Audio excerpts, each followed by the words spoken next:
Pirkei Avot, Chapter 1, Mishna 1. This fascinating book of Pirkei Avot appears in Seder Nezikin, in the section of the Mishnah called Nezikin, which is a section that comes to teach us about damages, laws of finances, laws for judges, and many people wonder, why is it that this section of the Mishnah, which is generally addressing very mundane things, why is it that it is here addressing behavior, ethics, personal advice, how to conduct yourself? What's it doing in the middle of of Seder Nezikin? One beautiful explanation that's given is that the reason that Pirkei Avot can be found in Seder Nezikin is to tell you that even though most of the advice here is for judges, Hevu metunin badin, don't rush to judgment, judging people favorably, that also applies to each and every one of us, because each and every one of us is a judge in our own life. Sometimes individuals living in the street, doing their business, have greater authority and make much bigger decisions that are made in court. And so the Torah is telling us, each and every one of you is a judge. Always remember, when you are conducting your life, you're making very big decisions. That's why we have Pirkei Avot, the ethics of the fathers, in Seder Nezikin, where it's meant for judges, but it applies to all of us. Now, why do we study Pirkei Avot in the summer? Often Pirkei Avot is studied in the weeks between Passover and Shavuot. Why? Well, Pirkei Avot actually has 6 chapters. And there are how many weeks in Sfirat HaOmer, the time from Pesach to receiving the Torah? 7. So obviously the week of Pesach you can't study it because you're busy eating your matzah and your matzah braya and whatever you're eating. But the Shabbatot between Pesach and Shavuot, that's when you study Pirkei Avot, ethics of the fathers, and that is what we do in those weeks as a way of preparing for receiving the Torah. So in this opinion, the study of Pirkei Avot in the summer is a way of spiritually growing ourselves so that we are ready to receive the Torah at Har Sinai.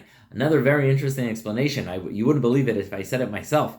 Another explanation that's given is that Pirkei Avot are studied in the summer because it's hot.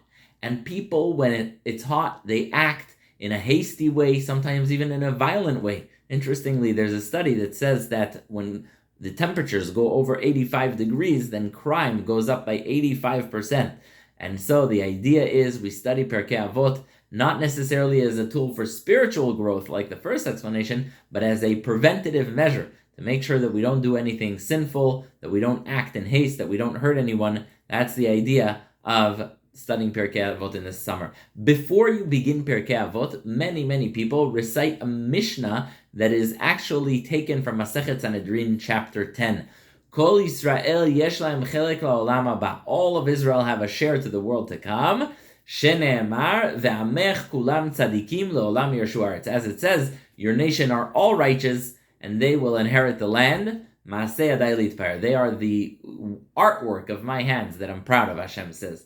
Now, why do we say this Mishnah at the beginning? Because to remind us how great a potential we each have. I remember in 2005, I was praying on the Upper West Side. I had the zchut, the honor of going to a synagogue on 84th Street on the Upper West Side, synagogue of a rabbi named Rabbi Yechezkel Besser, or Chatzkel Besser as they called him.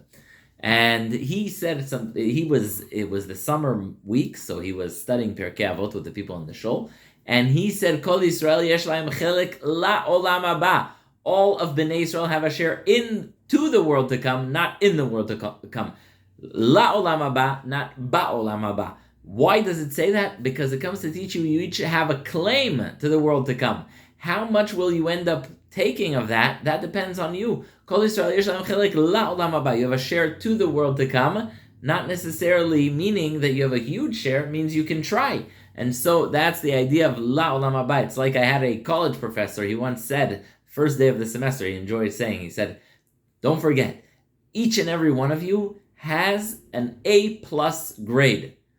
Now, whether or not you choose to keep that A+ is your decision, but don't ruin it. I give you now on the first day of classes an A+. Now you just have to keep it up. And so, Kol Yisrael yesh lahem chelek la'olam haba. Every Jew has a share to the world to come. Not necessarily ba'olam haba. There's no guaranteed fixed amount that you have in Olam Haba. That's something for you to work on. You definitely have something, but how much is your job to decide. And so that's why we say Ba'olam Haba. Of course, the standard translation is everyone has a share in the world to come, as it says, V'amech kulam tzadikim, your nation are all righteous. Now let's dive right into it. Very, very interesting, beautiful Mishnah.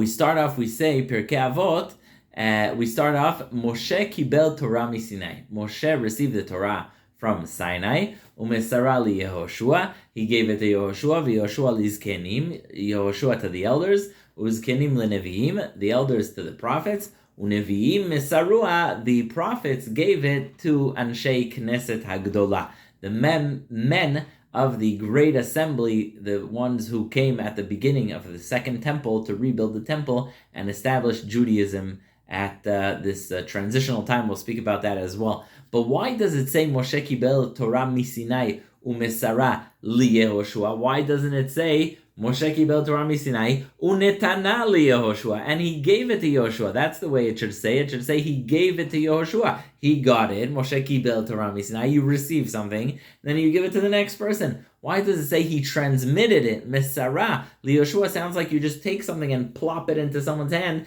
but you're not actually giving it to them. And so the beautiful explanation of that is that when someone gets the Torah, it is not theirs. We don't get the Torah. It never becomes really, really ours.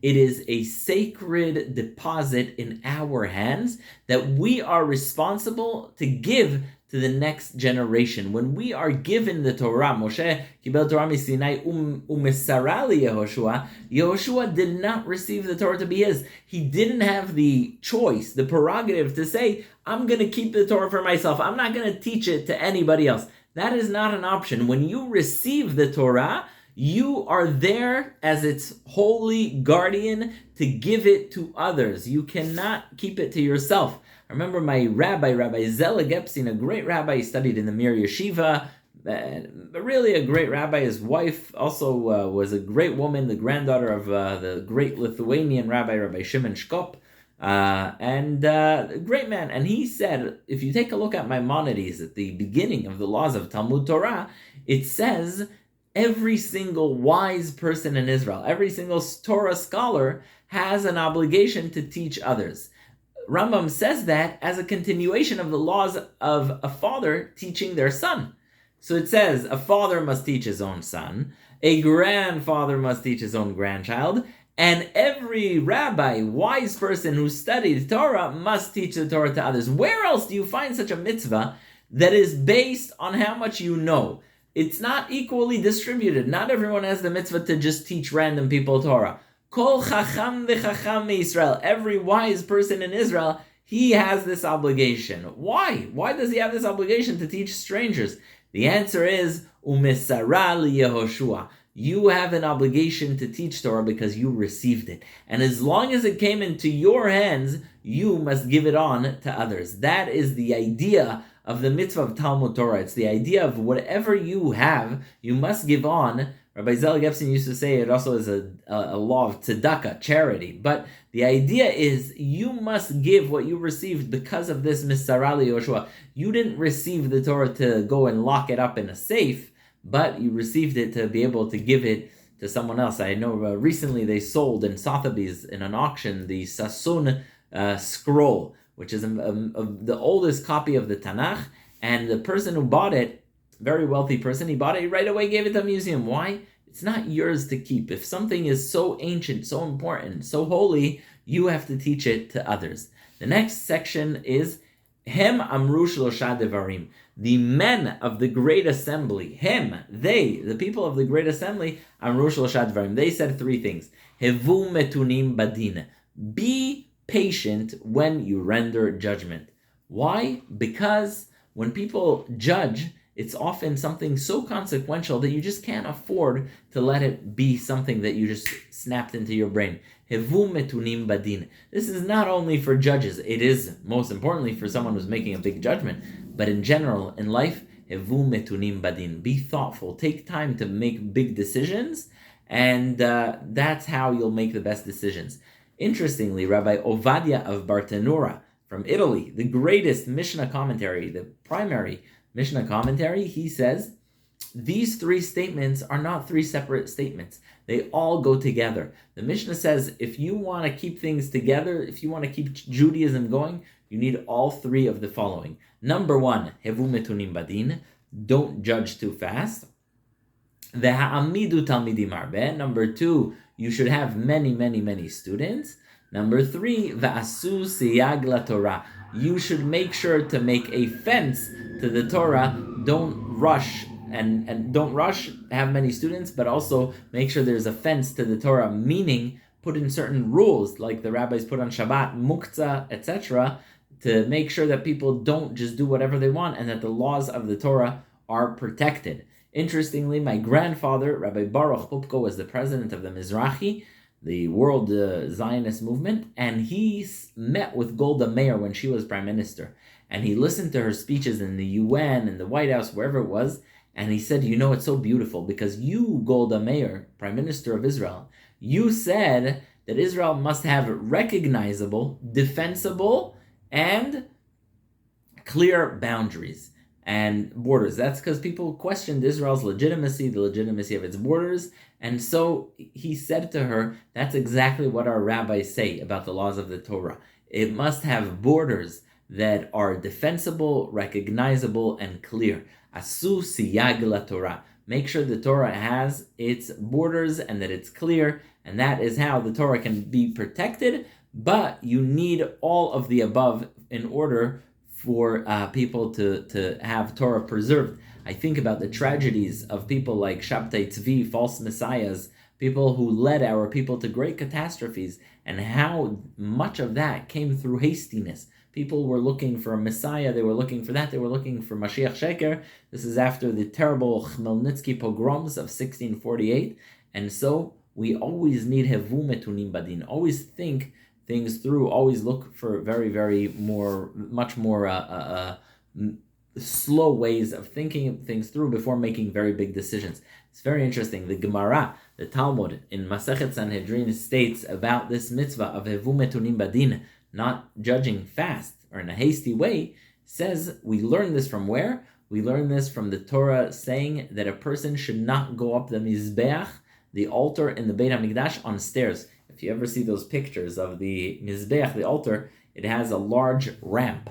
Why? Because when you go up to the Mizbeach, when you do something holy, you must walk, the Talmud says in Masachet Yoma, akev betzad agudal, your heel right near your toe. Why? One step at a time, slowly. Just like when you walk onto the Mizbeach, when you do something holy, you must do so with clear temperament, not running, not rushing. So too, when you go up and you make big decisions, you should make them with no haste, with thoughtfulness, and that's how you'll have the hevu metunim badin.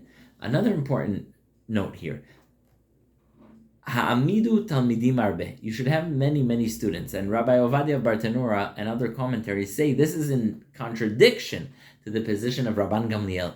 Rabban Gamliel taught that only a person who is very educated, comes from a good family, is very honest, can be studying Torah. He got thrown out from leading the academy for that. Why? Because he excluded too many people. Rabbi Elazar ben Azariah replaced him, and he opened the doors of the Beit HaMidrash, he opened the doors to the study hall, and he said, we'll take anyone. Why? Because some of our greatest scholars come from humble beginnings. You think about Rabbi Akiva, who was both not literate until he was 40 and came from a family of Gerim, of converts. You think of people like Shmaya, of Talion, also children of Gerim. You think of people who really had tough childhoods and became the Baal Shem Tov. The Gaon Mivilna did not come from a rabbinic family. Many great rabbis, the Rosh Sameach, others, they all came from simple backgrounds. And so with them, we say, Ha'amidu talmidim arbe, have many students. Why? Because that offers you both quality and quantity.